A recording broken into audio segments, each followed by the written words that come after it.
எல்லாருக்கும் வணக்கம் ஃப்ரெண்ட்ஸ். இன்னைக்கு நம்ம என்ன டாபிக் பார்க்க போறோம்னா, இந்தியாவுக்கு பக்கத்து நாடா இருக்க வங்கதேசத்தில் இப்போ முகமது யூனிஸ் தலைமையிலான அரசாங்கம் நடந்துட்டு இருக்குது. முகமது யூனிஸ் பாகிஸ்தான் ராணுவ தளபதி அசிம் முனிரோட கைகோத்து இந்தியா மேல போர் தொடுக்கிறதுக்கு புது திட்டத்தை வகுத்திருக்கிறதா தகவல் வந்திருக்குது. இதுக்கு இந்தியா தரமான ஒரு பதிலடி கொடுத்துருக்காங்க. என்ன நடந்ததுன்றதை இந்த வீடியோவில் பார்க்கலாம் ஃப்ரெண்ட்ஸ். வீடியோக்குள்ள போகிறதுக்கு முன்னாடி நம்ம ஏஐடி ஜியோ பொலிட்டிக்கல் சேனலை மறக்காம சப்ஸ்கிரைப் பண்ணிக்கோங்க. உங்க ஃபேமிலி அண்ட் ஃப்ரெண்ட்ஸுக்கு தவறாம ஷேர் பண்ணுங்க. அப்பதான் ஃப்ரெண்ட்ஸ் எங்களுக்கு அடுத்தடுத்த வீடியோஸ் பண்ண பெரிய மோட்டிவேஷனா இருக்கும். இப்போ வாங்க நம்ம வீடியோக்குள்ள போகலாம். இந்தியாவுக்கு பக்கத்து நாடா ரெண்டு நாடுங்க இருந்துட்டு இருக்காங்க. இந்தியா ஏறத்தாழ பாகிஸ்தான், வங்கதேசம், மியான்மர், பூட்டான், நேபாளம் நிறைய நாடுகளோட லேண்ட் பார்டர்ஸை ஷேர் பண்ணிக்கிட்டு இருக்காங்க. இதுல இந்தியாவுக்கு நீண்ட காலமா பிரச்சனையை கொடுத்துட்டு இருக்க நாடு எதுனா அது பாகிஸ்தானும் சீனாவும் தாங்க. பாகிஸ்தான் இந்தியாவோட 4 தடவைக்கு மேல போர் நடத்திட்டு இருக்காங்க. அதுவே சீனா 2 தடவை நேரடியா போர்ல ஈடுபட்டு இருக்காங்க. இந்த 2 நாடுகளை சமாளிக்கிறதுக்காகவே இந்தியா தன்னோட ராணுவ பலத்தை தொடர்ந்து பெருக்க வேண்டிய கட்டாயத்தில் இருக்காங்க. ஃப்ரெண்ட்ஸ், இந்தியாவோட பார்டர்ஸை ஷேர் பண்ணிக்கிட்டு இருக்க பாகிஸ்தானை கூட நம்மளோட ராணுவ பலத்தை வச்சு நம்மளால முடிஞ்ச அளவுக்கு சமாளிக்க முடியும். ஏன், அந்த பாகிஸ்தான் நாட்டையே கூட நம்மளால சரணடைய வைக்க முடியும். அதுவே சீனாவோட நம்ம போர் நடத்தணும்னா அதுக்கு நம்மளோட ராணுவ பலன்றது பல மடங்கு அதிகமாக்க வேண்டியிருக்குது. இந்த தேவையை உணர்ந்து தான் இந்தியா தன்னோட படைபலத்தை முப்படைகளையும் அதிகமாக்கிட்டு இருக்காங்க. இது மட்டும் இல்லாமல் நியூக்ளியர் வெப்பன்ஸை உருவாக்கி வச்சதுக்கும் இதுதான் முக்கியமான காரணமாக இருந்துட்டு இருக்குது. இப்படி இருக்க பார்த்து பாகிஸ்தான், சீனான்னு இந்த 2 நாடுகளை சமாளிச்சுட்டு இருந்த இந்தியாவுக்கு புது தலைவலியா 2024 வங்கதேசமும் சேர்ந்தது தான் இந்தியாவுக்கு மிகப்பெரிய அதிர்ச்சியும் தலையில இடி விழுந்த மாதிரி மாறி இருக்குதுன்னு நிறைய எக்ஸ்பர்ட்டுங்க சொல்றாங்க. இந்தியாவுக்கு எதிராக எப்பவுமே தந்திரமா செயல்படுற சீனா பாகிஸ்தானை தன்னோட கைப்பாவையா வச்சுக்கிட்டு இந்தியாவுக்கு எதிராக என்னென்னலாம் பண்ண முடியுமோ அந்த எல்லா ராணுவ நகர்வுகளையும் எப்பவுமே பண்ணிட்டு இருப்பாங்க. பாகிஸ்தான்ல சீனா பாகிஸ்தான் எக்கனாமிக் காரிடாரை உருவாக்குனதுக்குமே இதுதான் முக்கியமான காரணமா இருந்துட்டு இருக்குது. ஏறத்தாழ 1000 கோடி 2000 கோடி இல்லைங்க, அதுக்கு மேலேயும் பணம் செலவு பண்ணி தான் சீனா பாகிஸ்தான் எக்கனாமிக் காரிடாரை அங்கே பில் பண்ணி வச்சிருக்காங்க. இந்த சுச்சுவேஷனில் 2024 அப்போ வங்கதேச நாட்டில் புதுசாக ஒரு மிகப்பெரிய மாற்றன்றது உருவாச்சு. அந்த மாற்றம் இந்தியாவுக்கு பெரிய தலைவலியாக மாறுச்சு. ஏன்னா இந்தியாவுக்கு ரொம்ப நெருங்கிய அதிபராக இருந்தவங்க தான் ஷேக் ஹசீனா. ஷேக் ஹசீனா பிரதமராக இருந்த வரைக்கும் இந்தியாவுக்கு எந்த பிரச்சனையும் இல்லைங்க. இந்தியா மாதிரி ஆசியாவில் பெரிய பரப்பளவு வச்சிருக்கிற நாடுங்களுக்கு சுற்றி இருக்கிற நாடுகளால் எதனா சின்ன பிரச்சனை ஏற்பட்டாலும் அது நம்மளோட பாதுகாப்புக்கும் வளர்ச்சிக்கும் புது பிரச்சனைகளை தான் உருவாக்குன்றது யதார்த்தமான உண்மையாக இருக்குது. மக்களே, இப்போ அமெரிக்காவோட அதிபராக ட்ரம்ப் இருக்கிறது உங்களுக்கு நல்லாவே தெரியும். ட்ரம்ப் ஒரு அடாவடியான ஆள். எப்போ என்ன மாதிரியான முடிவுங்க எடுப்பார், என்ன விஷயங்களை புதுசாக கிளப்புவாருன்றத யாராலையும் கணிக்க முடியாது. இவருக்கு முன்னாடி அமெரிக்க அதிபராக இருந்தவர் தான் ஜோ பைடன். ஜோ பைடன் கொஞ்சம் அமைதியான ஆள் தான். இருந்தாலுமே ஜோ பைடனோட ஆட்சி காலத்தில் தான் எக்கச்சக்கமான போருங்களும் புது புது பிரச்சனைகளையும் இந்த நாட்டில், அவங்க நாட்டில் மட்டும் இல்லை உலகத்தில் பல நாடுகளில் வெடிச்சுதா எக்ஸ்பர்ட்டுங்க சொல்கிறாங்க. ஜோ பைடன் 4 வருஷம் அதிபராக இருந்தப்போ தான் உக்ரைன் ரஷ்யா போராகட்டும், மத்திய கிழக்கில் இஸ்ரேல் ஹமாஸ் போராகட்டும் நிறைய போருங்களும் ஏற்பட்டுச்சு. இதோட சேர்த்து இந்தியாவுக்கு புது பிரச்சனையான வங்கதேச நாட்டிலையும் ஒரு பிரச்சனையை அவர் கிளப்பி விட்டு போயிட்டாரு. அப்படி என்ன வேலையை பார்த்துருந்தாருன்னா, வங்கதேச நாட்டில் செயின்ட் மார்ட்டின் ஒரு தீவு இருக்குங்க. அந்த தீவில் இராணுவ தளத்தையும் அமெரிக்க கடற்படைக்கு சொந்தமாக ஒரு சம்மரின் பேஸை உருவாக்கிட்டா நல்லா இருக்கும்னு அவர் நினைச்சாரு. ஏன்னா இந்த தென்கிழக்கு ஆசிய நாடுகளில் அமெரிக்காவுக்கு ராணுவ தளங்கள் கிடையாதுங்க. இந்தியா கிட்ட 50 வருஷமாக கேட்டுட்டு இருக்காங்க, பாகிஸ்தான் கிட்டையும் கேட்டுட்டு இருக்காங்க.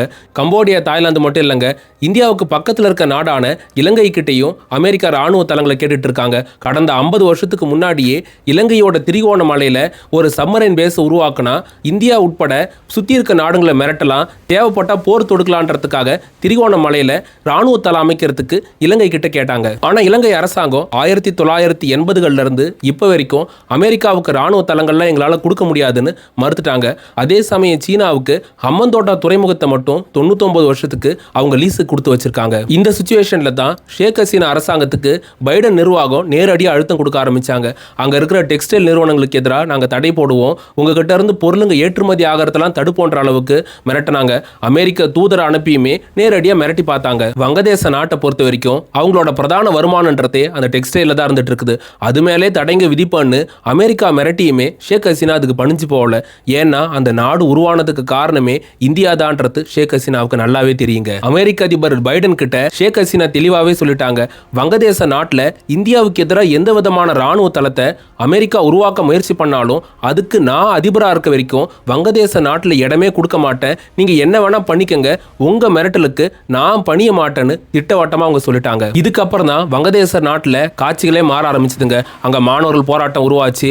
அந்த போராட்டம் கட்டுக்கடங்காம போச்சு. அதை அடக்கிறதுக்கு ராணுவத்தை களமிறக்குனாங்க. என்னென்னமோ பிரச்சனைன்றது 1-2 மாசம் நடந்து முடிஞ்சிருச்சு. அதோட முடிவுன்றது ஷேக் ஹசீனா அந்த நாட்டில இருந்து இந்தியாவுக்கு தப்பிச்சு உயிர் பொழைச்சு வர்ற மாதிரியான சுச்சுவேஷனை அங்க உருவாக்கிடுச்சு. ஷேக் ஹசீனா இந்தியாவுக்கு தப்பிச்சு வந்ததுக்கு, அங்க போராட்டங்கள் நடந்ததுக்கு எல்லாமே அமெரிக்கா தான் பின்னாடி இருந்து செயல்பட்டாங்கன்னு அமெரிக்காவோட சிஏஏ தான் அங்க இறங்கி வேலை பார்த்ததா நிறைய டிஃபென்ஸ் எக்ஸ்பர்ட்டுங்க பதிவு பண்றாங்க. இதுக்கு இன்னொரு முக்கியமான ரீசன் என்னன்னா, மாணவர்கள் போராட்டத்துக்கு அப்புறம் அங்க ஒரு இன்டரிம் கவர்மெண்ட்டை உருவாக்கலாம்னு முடிவு பண்ணாங்க. இந்த கவர்மெண்ட் எப்படி உருவாக்கப்பட்டுச்சுன்னா, அமெரிக்க அதிபராக இருந்த பைடனுக்கு ரொம்ப நெருக்கமான ஆளாகவும் அமெரிக்காவால் பரிந்துரை செஞ்சு நோபல் பரிசு கொடுக்கப்பட்ட நபராக இருக்க முகமது யூனிஸ் என்ற ஆளை தான் அங்க இன்டரிம் கவர்மெண்ட்டுக்கு தலைவராக்குனாங்க. முகமது யூனிஸ் அங்க அதிபரானதுக்கு அப்புறம் இன்டரிம் கவர்மெண்டோட தலைவராக அங்க வந்த முதல் நாள்ல இருந்தே அவரோட நடவடிக்கைங்க எல்லாமே இந்தியாவுக்கு எதிராக தாங்க இருந்தது. இந்தியாவுக்கு எதிராக பேச ஆரம்பிச்சாரு, நடக்க ஆரம்பிச்சாரு. இந்தியாவுக்கு எதிராக என்னென்னலாம் பண்ண முடியுமோ எல்லாத்தையும் பண்ண ஆரம்பிச்சாரு. அவரோட நகர்வுங்க எல்லாமே இந்தியாவுக்கு எதிராக தான் இருந்தது. குறிப்பா அவங்க 50 வருஷமா எந்த நாட்டுக்கிட்ட நம்ம கிட்டேயே போகக்கூடாதுன்னு நினைச்சாங்களோ அந்த நாட்டை அவங்களுக்கு நெருக்கமான நாடா மாற்ற ஆரம்பிச்சாங்க. அதுதாங்க பாகிஸ்தான். பாகிஸ்தானோட நெருக்கம் காட்ட ஆரம்பிச்ச முகமது யூனிஸ் இந்த 2025ஓட ஸ்டார்டிங்ல இருந்து பாகிஸ்தானோட ராணுவ ஒப்பந்தங்களை போடுற அளவுக்கு போயிட்டாரு. பாகிஸ்தான் ராணுவமும் வங்கதேச ராணுவமும் நேரடியா போர் பயிற்சிகளை பண்ண ஆரம்பிச்சிட்டாங்க. இதுக்கு இந்தியாவும் பதிலடி கொடுக்கிற விதமா பதிலுக்கு ஆபரேஷன் டிவில் ஸ்ட்ரைக்ன்ற பேர்ல ஒரு பிரம்மாண்ட போர் பயிற்சியை கடந்த சில மாசத்துக்கு முன்னாடி நடத்தி இருந்தாங்க. அந்த போர் பயிற்சியில ஒட்டுமொத்த வங்கதேச நாட்டையும் வெறும் 48 மணி நேரத்துக்குள்ள இந்திய ராணுவத்தோட கட்டுப்பாட்டின் கீழே எப்படி கொண்டு வர்றது, 1971 போர்ல வங்கதேசத்தோட டாக்காவை இந்தியா எப்படி கைப்பற்றினாங்களோ அதே பேட்டர்ன்ல வங்கதேசத்தை கையில கொண்டு வரதுக்கான முழு ராணுவ போர் பயிற்சி அப்ப நடந்ததுங்க. இப்படி இருக்க பார்த்து இப்ப ரீசெண்டா முகமது யூனிஸ் பாகிஸ்தானோட ஒரு ராணுவ தளபதியோட பேச்சுவார்த்தை நடத்தினாரு. அந்த பேச்சுவார்த்தை முடிஞ்சது கையோட அவருக்கு ஒரு கிஃப்ட்டை கொடுத்தாரு. அதுல இடம்பெற்ற படம்ன்றது இந்தியாவை உச்சக்கட்ட கோவத்துக்கு கொண்டு போச்சு. ஏன்னா அந்த கிஃப்ட்ல அப்படி என்ன இருந்ததுன்னா, கிரேட்டர் பங்களாதேஷோட வரைபடம் இருந்ததுங்க. அதாவது வங்கதேச நாட்டில் இருக்க சிலரும் இப்ப யூனிஸ் கவர்மெண்ட்ல முக்கியமான நபர்கள்லாம் என்ன வேலை பார்த்துட்டு இருக்காங்கன்னா, வங்கதேச நாட்டோட வரைபடத்தை பெருசாக்கி காட்டுற மாதிரி பண்ணிட்டு இருக்காங்க. அதாவது இந்தியாவோட பகுதிகளை அதில் உள்ளடக்கி இருப்பாங்க. குறிப்பா வங்கதேச நாட்டோட பார்டர்ஸை ஷேர் பண்ணிக்கிட்டு இருக்க திரிபுரா, மேகாலயா, அந்த ஆண்டு நாகாலாந்தில் தொடங்கி பீகார் வரைக்குமே அவங்களுக்கு தான் சொந்தம்ன்ற மாதிரி ஒரு வரைபடத்தை அதில் போட்டு காட்டியிருந்தாங்க. யூனிஸ் கவர்மெண்டோட இந்த விஷயத்துக்கு இந்தியா கடுமையாக எதிர்ப்பு தெரிவிச்சிருந்தாங்க. வங்கதேச நாட்டோட இந்த நகர்வுங்க பிரம்மாண்ட போருக்கு தான் வழிவகுக்கணும் நேரடியாக மிரட்டியிருந்தாங்க. ஃப்ரெண்ட்ஸ், பக்கத்து நாடா இருக்க பாகிஸ்தான்ல புதுசா ராணுவ ஆட்சி மறைமுகமா கொண்டு வந்து அந்த நாட்டோட அணு ஆயுதங்களை தன்னோட கட்டுப்பாட்டில் கொண்டு வந்திருக்க அசீம் முனீரோட முகமது யூனிஸ் புது ஒப்பந்தத்தை போட்டிருக்காரு. இந்த ஒப்பந்தம் இந்தியாவுக்கு பேராபத்தை ஏற்படுத்தும்னு எக்ஸ்பர்ட்டுங்க சொல்றாங்க. முகமது யூனிஸ் கவர்மெண்ட் அவங்களோட ராணுவ பலத்தை பெருக்கணும்ன்ற பேர்ல சீனா கிட்டையும் பாகிஸ்தான் கிட்டையும் புது புது ஒப்பந்தங்களை போட்டுட்டு இருக்காங்க. குறிப்பா சீனா கிட்ட என்ன ஒப்பந்தங்களை மேற்கொண்டிருக்காங்கன்னா, அதாவது சிலிகுரி காரிடாருக்கு பக்கத்திலேயே புதுசா ராணுவ தளத்தை உருவாக்குற வேலையை பார்க்க ஆரம்பிச்சிருக்காங்க. சீனா கிட்ட இருந்து HQ-9 ஏர் டிஃபென்ஸ் சிஸ்டத்தை வாங்கி வைக்கிறது, பெரிய ராடார் ஸ்டேஷனை கட்டமைக்கிறது, சீனாவோட PL மிசைல்ஸுங்களை இந்தியாவுக்கு எதிராக கொண்டு வந்து நிறுத்தியிருக்காங்க. இப்படி இந்தியாவை ரொம்ப கோவப்படுத்தின வங்கதேச அரசாங்கன்றது இப்ப பாகிஸ்தானோட ராணுவ தளபதியா இருக்க அசீம் முனீர் கிட்ட என்ன ஒப்பந்தத்தை போட்டிருக்காங்கன்னா, ரீசெண்டா போடப்பட்ட அந்த ஒப்பந்தப்படி ஏறத்தாழ $700 மில்லியன் இருந்து $1 பில்லியன் மதிப்புக்கு பாகிஸ்தானும் சீனாவும் ஒன்னா சேர்ந்து உருவாக்கியிருந்த JF-17 தண்டர் போர் விமானத்தை 25 இருந்து 40 போர் விமானங்களை வாங்குறதுக்கு ஒப்பந்தம் போடப்பட்டிருக்கு. இப்போ நம்ம பாகிஸ்தானுக்கும் இந்தியாவுக்கும் நடுவில் 4 நாள் போர் நடந்தது இல்லைங்க. அந்த 4 நாள் போர்ல இந்தியாவோட ரஃபேல் போர் விமானங்களுக்கும் பாகிஸ்தானோட JF-17 போர் விமானங்களுக்கு தான் நேரடியாக மோதல் ஏற்பட்டுச்சு. ரஃபேல் போர் விமானங்களோட மோத முடியாம திணறி இருந்த JF-17 போர் விமானத்தை தான் இப்போ வங்கதேசத்துக்கு பாகிஸ்தான் கொடுக்க இருக்காங்க. இந்த JF-17 போர் விமானத்தோட சேர்த்து இன்னும் பல ஆயுதங்களை கொடுக்கறதுக்கும் அசீம் முனீர் தயாராயிட்டு இருக்கிறதா தகவல் வந்திருக்குது. இந்தியாவுக்கு எதிராக இந்த டிசம்பர் 2025 இருந்து அடுத்த மார்ச் ஏப்ரலுக்குள்ளார, அதாவது 2026 மார்ச் ஏப்ரலுக்குள்ளாரையே இந்தியாவுக்கு எதிராக 4வது காஷ்மீர் போரை நடத்தணும்ன்றதான் அவரோட திட்டமே.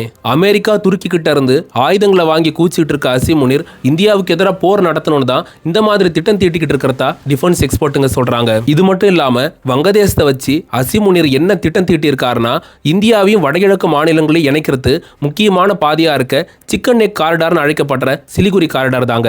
வெறும் 22 கிலோமீட்டர் அகலமும் 60 கிலோமீட்டர் நீளம் கொண்ட இந்த சிலிகுரி காரிடார் தான் இந்தியாவோட 7 சிஸ்டர்ஸ்னு அழைக்கப்படுற 7 மாநிலங்களை இணைக்கிற மிக முக்கியமான பாதையா இருக்குது. வங்கதேசத்தோட எய்ம் என்னன்னா, இந்த சிலிகுரி காரிடார் மேல நேரடியா போர் தொடுத்து வங்கதேசத்துக்கும் பக்கத்துல இருக்க இந்த வடகிழக்கு வடகிழக்கு மாநிலங்களை ஒரேடியாக துண்டிக்கணும், இந்தியாவிலிருந்து வடகிழக்கு மாநிலங்களை துண்டிக்கணுன்றது பாகிஸ்தானும் வங்கதேசத்தோட திட்டமாக இருக்குங்க. இந்த சிலிகுரி காரிடாருக்கு டார்கெட் பண்ணது மட்டும் இல்லாமல் இந்தியாவில் தஞ்சம் அடைஞ்சிருக்க ஷேக் ஹசீனாவுக்கு, அதாவது ஷேக் ஹசீனா இந்தியாவுக்கு சாதகமாக இருக்காங்கன்ற ஒரே காரணத்துக்காக அவங்களுக்கு மரண தண்டனை விதிக்கிறதாவும் யூனிஸ் கவர்மெண்ட் அறிவிச்சிருக்காங்க.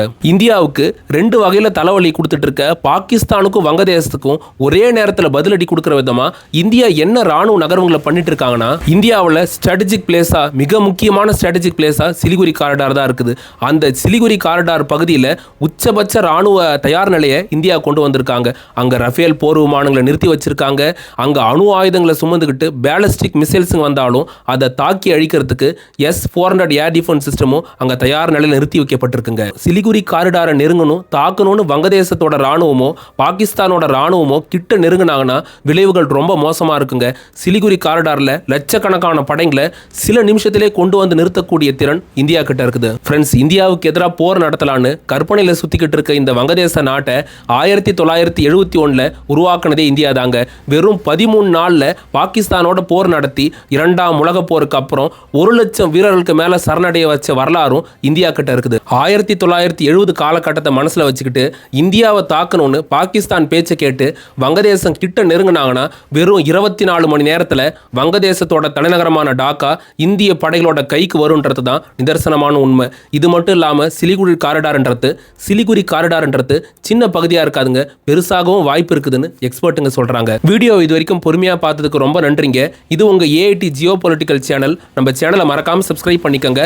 உங்கள் ஃபேமிலி அண்ட் ஃப்ரெண்ட்ஸுக்கும் ஷேர் பண்ணுங்கள். அணு ஆயுதங்கள் உட்பட பேரழிவுக்கான பல ஆயுதங்களை எக்கச்சக்கமாக உருவாக்கிட்டு இருக்க வல்லரசுங்களோட அதிபருங்க 3ஆம் உலகப் போரை நோக்கி போகிறத கைவிட்டுட்டு மக்களுக்கான அடிப்படை தேவையாக இருக்க கல்வி, உணவு, மருத்துவம் மாதிரியான விஷயத்துக்கு முக்கியத்துவம் கொடுக்கணுங்க.